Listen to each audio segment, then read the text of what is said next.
Fried or steamed? With or without chili? A la carte or with rice? Oh my, naglalaway na rin ba kayo sa siomai? Pero ibahin ang pambatong siomai ng Barangay Kanyogan sa Pasig City. Hindi fried, hindi steamed, kundi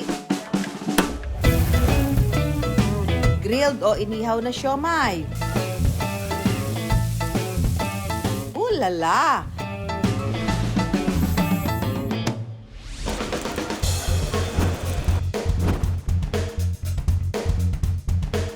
Masarap siya, sobrang sarap. Bumagay yung sauce sa siomai. Kakaiba yung lasa niya eh. Mas masarap kasi parang nag-elevate yung lasa niya. Kung sawa na sa regular siomai, baka ang added smoky flavor ng grilled siomai ang hinahanap ng panlasa nyo. Yan ang pakulo ng mag-asawang Pau at Jobel. Una po talaga yung concept ng grilled siomai is nag-start po talaga sa brother niya, sa kapatid niya. Since sila po yung una nag-start sa Laguna po tsaka sa Binangonan. Tsaka nung natikman namin siya, talagang kakaiba. Actually, kami excited na itry po yun sa lugar namin. Dahil kakaiba ang ideya, hindi na nagdalawang isip ang mag-asawa at agad bumili ng cart, griller, raw products at iba pang kailangan sa negosyo. Gamit ang naipong puhunang 20,000 pesos. Sa halagang 28 to 33 pesos, may 4 na piraso na ng siomai na matitikman. Na pwedeng pork, beef, Japanese, at shark fin siomai. Ano to, in-steam niyo muna? Apo, in-steam po muna siya. Then yun po, pagka-steam, tinuhog na po namin. Ano sinasabi ng mga tumatangkilik niyang grilled siomai? Ayun po, nagulat po sila na grill po siya. Oo. Kaya napapabili po sila, tapos tinatry po nila. Gaano katagal mo siya i-grill? Minsan po kasi depende po sa apoy. Pagka low heat lang po, medyo Okay na yan. 2 to 3 minutes.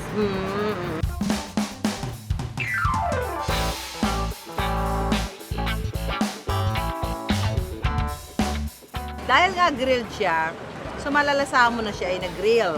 Masarap yung kanyang sauce. In fair, pinag-combine ko yung sweet and spicy. Masarap. Not your usual sausawan din na toyo mansi with chili, garlic oil ang gamit nila. Special homemade sweet sauce na with mayonnaise at garnish na spring onions ang paandar nilang sausawan. Bukod sa a la carte, mabenta rin ang kanilang siomai with java rice and iced tea sa halagang 50 pesos. Sulit meal para sa mga nagtitipid. Bukod sa mga kapitbahay at kalapit barangay, may mga umu-order na rin sa kanila mula sa ibang lugar. Sa online po.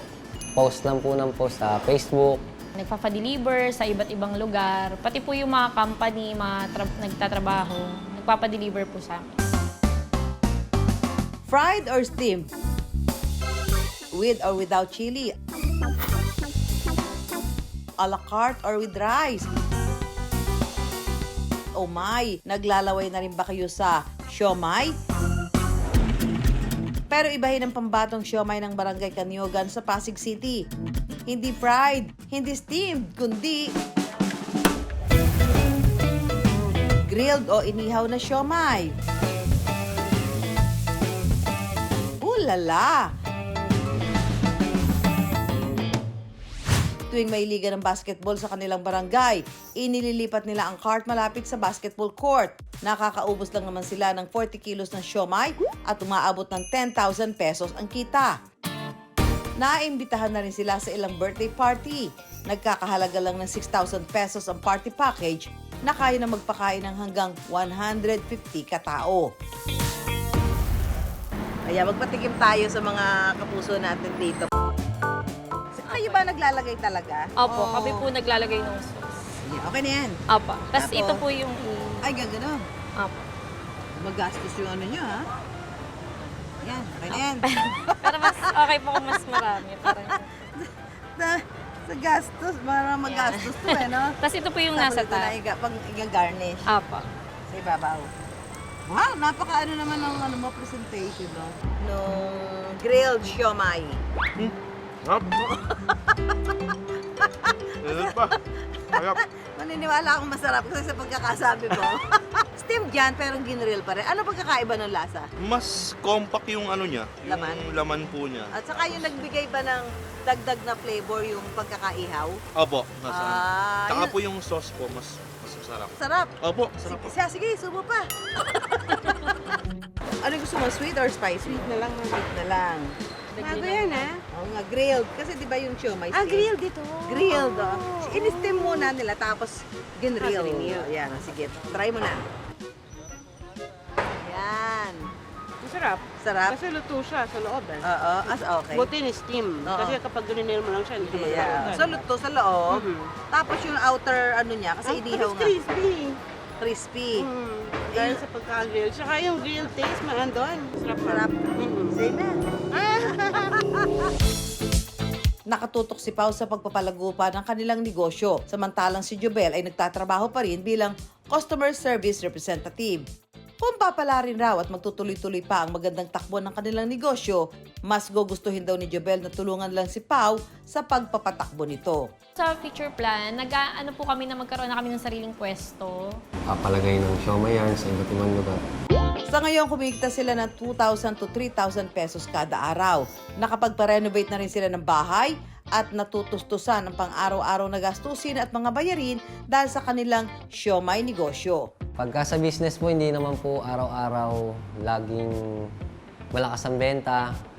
Pagka dumating po yung araw na gano'n, wag po kayong susuko. Parang ituloy-tuloy nyo lang po yung negosyo nyo. Mag-try lang po ng mga bagong concept or mga bagong produkto. Kung kaya nating isipin, kaya po natin siyang gawin. Kung maraming kakumpetensya at halos pare-pareho na rin ang produktong ibinebenta, umisip ng kakaibang diskarte na di lang magpapaangat sa inyong negosyo, kundi magdadala rin ng garantisadong kita. Kung pagiging abala ang usapan, candidate ako dyan. Alas 4 pa lang ng umaga, alam niyo na kung saan ako makikita. Hindi yung ayun, may mga... Pagsapit naman ng alas 10 na umaga, tutok muna tayo. Yan. Hindi pa tayo tapos. Nandyan pa ang mga field shoot. At pagsapit naman ng hapon, ang hirap kumita, no? Pero ang negosyanteng makikilala natin ang pagsasabay-sabay ng ganap at pagbebenta sa mga bazaar ang naging diskarte para kumita ang kanyang cookies.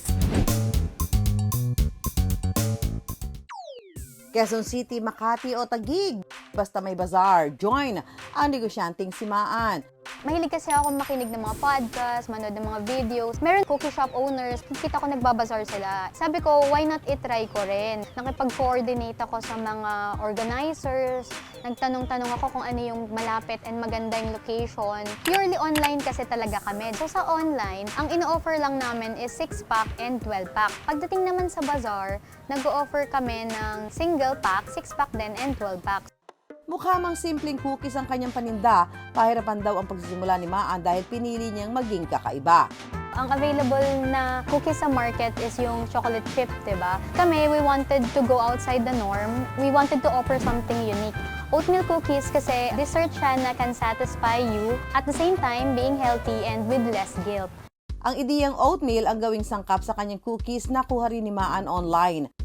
Nagkaroon kasi ng trend nung sa TikTok na overnight oats, na-addict kami doon. Nagkaroon kami ng stock na maraming rolled oats. Inisipan namin ng pwede namin paggamitan. So ako, nag-bake ako ng oatmeal cookies. May mga biro na, uy, ang sarap nito, pwedeng ibenta, which I did. Ang inakala niyang madaling simulan, pahirapan pala para makausad. Sinasabay ko lang siya noon sa corporate job ko. Sa umaga, nag-work ako. Then pagdating ng hapon, paggawa ng dough and then pag-bake. May mga times na in-underestimate ko yung orders, naubusan ako ng dough na nagagawa. So may mga times na nadidelay din yung sa work ko kasi kailangan unahin eh. Hindi ko na siya kayang pagsabayan sa corporate job ko, kaya I stopped. Kaya itinigil ni Maan ang kanyang cookie business pero tila may kakaibang calling daw ito sa kanya. 2022, I decided to reopen. Binago namin yung recipe, in-improve namin yung cookie namin, binenta namin siya ng mas malaki, and pati packaging, binago rin namin. Na hihigitan na ni Mookies yung kinikita ko sa corporate job. So, yun yung parang sign ko. After almost 6 months of operating, I decided na mag full-time na. Matapos mag-let go sa kanyang corporate job at mag-full-time sa kanyang cookie business, agad daw naging sweet success. Nung nagsisimula pa lang kami, for a week siguro yung 200 cookies, ganyan 500 cookies. Ngayon, isang araw nakaka-accommodate na kami ng 1,000 cookies. Yung 20,000, kaya na namin siya ng isang araw lang. Kung tutuusin, wala naman daw kakaiba sa paggawa ng oatmeal cookies si Maan. Unang paghahaluin ng butter at asukal,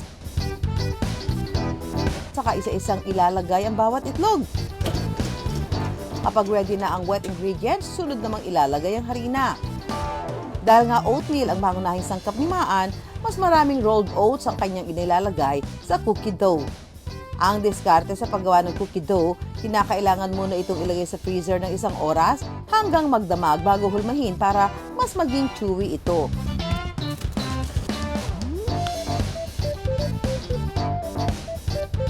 Para mas sumarap, hinahaluan niya rin ito ng chocolate chunks at almond nuts. Isasalang ito ni Maan sa preheated oven ng 12 minuto. Kapag tunog ang timer, ready na ang oatmeal cookies. Yung matatakam na lang, I think matapos ang marami kong ganap, deserve ko mga cookies na ito. Ang oatmeal cookies ni Maan, dumayo na rin sa set ng Makiling. Yung gusto nyo, di ba? Yung mutya. Maria Makiling, tulungan mo ko. Sa akin, ang nakuha ko ay classic. Sa akin naman, almond. Ay, lambot.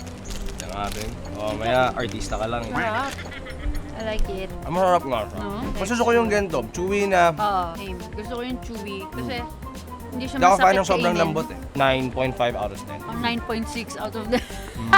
Perfect siya sa mga nagda-diet. Para siyang oat bars. Chewy yung dating, so hindi siya crunchy, but meron pa rin siyang crunch dahil dun sa cereals na nasa taas. Tapos meron din siyang s'mores, meron din siyang marshmallow na tinuro sa taas. Kaya masarap kasi nagko-compliment pa rin na hindi siya sobrang nakakaumay sa tamis. Kakaiba siya kasi yung tamis niya, yung alat, hindi masyadong overpowering sa bibig. Masarap po siya, chewy, parang healthy kasi parang oat yung ginamit na ingredient sa kanya. Kasabay ng tuloy-tuloy nakita ni Maan sa kanyang oatmeal cookies, tuloy-tuloy din daw ang pagsasanay niya para ma-master ang negosyo. Natuto lang ako sa YouTube, self-taught lang. And alam ko sa sarili ko na marami pa akong kailangan pagtutunan. Kahit cookies lang yung binibenta ko, gusto ko rin ma-inspire and matuto. So nag-enroll ako sa pastry class. Nag-start ako na mag-invest sa sarili ko. Marami ako natutunan and naka-help rin naman siya sa akin para makapag-develop ng other flavors. Ang dating home-baked oatmeal cookies sa baking studio na ginagawa ni Maan. So, nag-start kami is 5,000 pesos. From time to time na kumikita na yung business, nilalaan ko lang siya sa business para investment. So, ngayon, meron na kaming baking studio na doon na kami gumagawa ng dough. Dumami na rin ang flavors ng cookie ni Maan. OG lang talaga yung dark chocolate and walnut. Yun yung classic na oatmeal cookie namin. Ngayon, meron na kaming almond butter, cereal milk, caramel turon. Na-release din namin si Coffee S'mores. Tawag namin sa kanya limited edition. So from time to time, pinapalitan namin siya ng flavor para kahit papano may excitement pa rin sa flavor. Sa dami raw ng pinagdaanan ni Maan, marami rin daw siyang natutunan. Nahirapan ako paghahanap ng tao and pag-delegate ng task. Noon, dinadoubt ko yung baka pag hindi ako yung gumawa, mag-deteriorate yung product. Pero I learned na kailangan kong mag-delegate talaga ng task and kailangan ko lang ng patience, tapos mag-trust dun sa tao. Life-changing talaga, nakakapag-focus na ako sa admin tasks and marami na akong time to look for bazaars. Naglabas ako sa comfort zone ko, mas na-prove ko sa sarili ko na kaya ko palang gumawa ng business. Oras daw ang isang malaking investment sa pagninegosyo. Learn basic accounting kasi doon mo makikita kung profitable ba talaga yung product mo. Huwag kayong maniwala na pag nagka-business ka, control mo yung oras mo.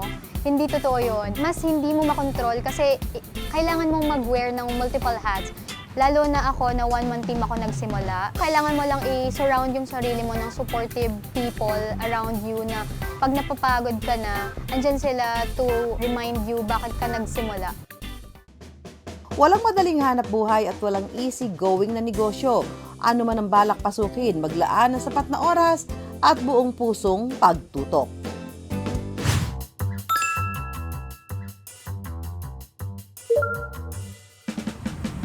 Nako, saan naman kaya ako makakahanap ng Filipiniana gown? Alam ko na kay Maring Nora. Nako, kuya, let's go to Cainta. Okay po, ma'am.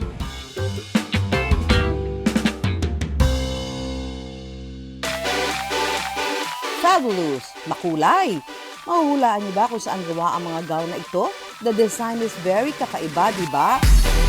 Obra ang mga yan ng 54 years old na si Nora na ilang dekada nang nananahi.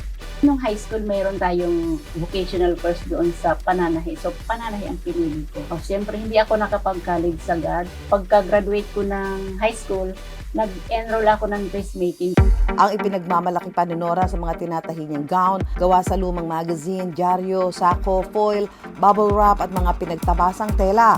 Nag-start ang recycled gown noong 2014. Kasi marami rin naman ang nag-i-inquire ng recycle. Kasi mas patok talaga sa amin yung recycled gown dahil siguro bihira ang designer na gumagawa ng mga recycled gown. Ayan mga kapuso, andito na tayo sa pagawaan ng gown. Dito sa Cainta Rizal, si Nora, yung may-ari dito at tayo dito. Siya yung sagot sa problema natin. Miss Nora, ano ba yung unang gagawin natin pagka nagpapagawa sa'yo ng gown? Eto madam, baka magustuhan nyo. Ganito lang tayo. Wait, drawing mo muna. Yes. Ang tawag nga yan? Filipiniana sleeve. Okay, anong kulay ang masusuggest? White. White. Bakit white? White purity yan. Purity. Pagkatapos magawa ang design, syempre, kailangan tayong sukatan. Ano na? Ayan ay balikat. Balikat. Yung lapad. Balikat. Ano lang naman yan pag nananahi, di ba may mga basic na kailangan sukatan? Hips. O ba ba? Waist one. Actually, di ba, pag recycle, tapos yung mas unique, mas maganda, no? Nakagawa ka na ba ng gown na made of toothpick? Ay, hindi pa. Naisip mo yun Ang ganda yun sa mga kasalan. Sa mga kain. Sunod na gugupitin ng bubble wrap na gagamitin base sa sukat. Ito na yung back natin. So after nung ginupit, ano yung susunod natin? Ito na, tatahin na.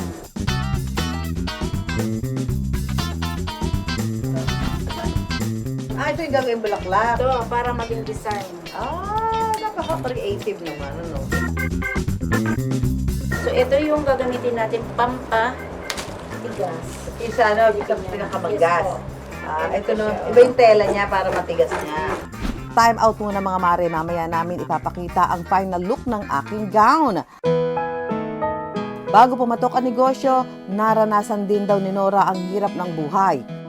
Nagtrabaho na ako sa mga baseball gloves naman, hindi sa mga damit. Bali, sa araw ako nagtatrabaho, sa gabi ay nag-aaral ako. Yun ay yung computer secretary yung kinuha kong course. Pero para sa akin, hindi ko na dinibdib yung pagiging mahirap. I-enjoy ko lang yun. Nang magkapamilya, naisipan niya magtayo ng sari-sari store. Pero dahil pananahi ang talagang hilig ni Nora, bumalik siya sa paghawak ng karayom at sinulid. Bumili muna ako ng mga tela na retaso per kilo. Yun ang ginagawa naming cover shoes. Hanggang sa, syempre, sinasabay namin ang basahan dahil mabenta rin naman talagang basahan. Hanggang sa mga short, hanggang sa naging dress na ng mga bata, tapos malaki. Hanggang sa uniform ng estudyante, hanggang sa naging uniform ng mga teachers. Namuhunan si Nora ng 10,000 pesos mula sa kanyang ipon at sa dating tindahan. Nakabili siya ng makina na gagamitin sa pananahi at ilang materyales. Yung net namin talaga dito is mostly 40K a month. Nasa 1,500 hanggang 5,000 pesos ang benta ni Nora sa recycled gowns depende sa materyales na gagamitin. 1,500 pesos ang gowns para sa bata, habang 1,800 hanggang 5,000 pesos naman ang para sa matanda. Minsan nakakagawa kami ng 26 to 28 gowns a month. So hinihingan ko muna sila kung mayroon silang gustong design, kung may gusto silang materials. Pero marami namang customer na, ma'am, kayo na lang po yung bahala. Sa paggawa ng gown, ang pinaka-simple lang, isang araw. Ang pinaka-matagal niyan is 5 days. Oh, ready na ba kayo sa ating big reveal? Okay, ito na. Wow naman. Talagang unique tong Filipiniana gown na to dahil made from recycled materials. Sige, try na natin. Alam mo talaga yung pagsusuot ng gown, pagtatry, mahirap yan, no? Ay, may Pagalito pa. baby girl, no? Ah, talagang kakaiba. O, di ba? Mga galaw-galaw. At alam mo, pinakagusto ko dito, habang naglalakad ako rin. Magandang malamang ako na yung best in gown. Dito sa suot ko na to. Wow, ganda ng gown ko. Mayroon sound effects. Ano sa inyo, kabog na kabog ang ibang mamahaling gown? Kilala po siya namin dito sa baryo namin. Kung anong gusto po namin design na gagawin niya po. Tsaka ang bilis, mga one day kaya niyang gawin. Bukod sa mura, maganda yung quality ng gown nila. Maganda yung design, super innovative, modern style. Anong design ng recycled gown kaya ang bet na itatry ng makiling star at cosplayer na si Myrtle? Oh my gosh, ang ganda ng gown! And this pink one, wow, ang ganda ng petals and the flowers. I really think na bagay ito sa atin. So mahilig talaga ako sa color pink. Halata naman sa nails ko.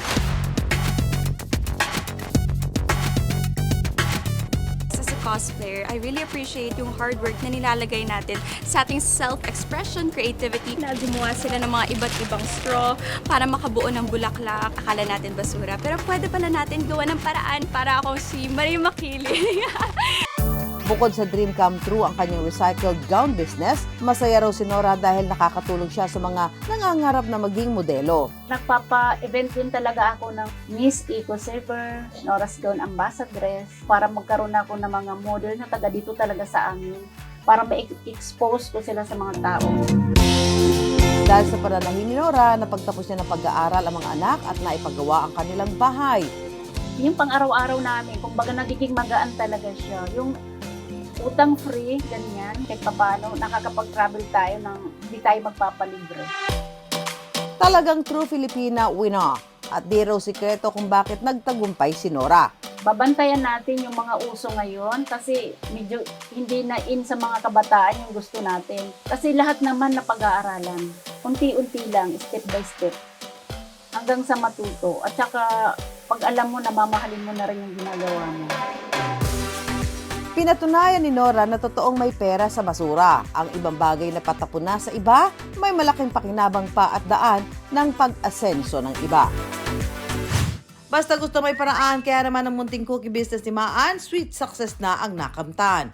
Sino mag-aakala ang mga patapon na bagay, magiging gown na makukulay. Buti na lang, wais itong si Nora, basura na, naging pera pa. Pangkaraniwang produkto plus simpleng gimmick ang nagbigay kina Pau at Jobel ng isang negosyong fantastic. Kaya bago magtanghalian, business ideas muna ang aming pangtakam. Laging tandaan, pera lang yan, kayang-kayang gawa ng paraan. Hanggang sa susunod na Sabado, 11:15 a.m. ng umaga sa GMA. Ako po si Susan Enriquez para sa Pera Paraan.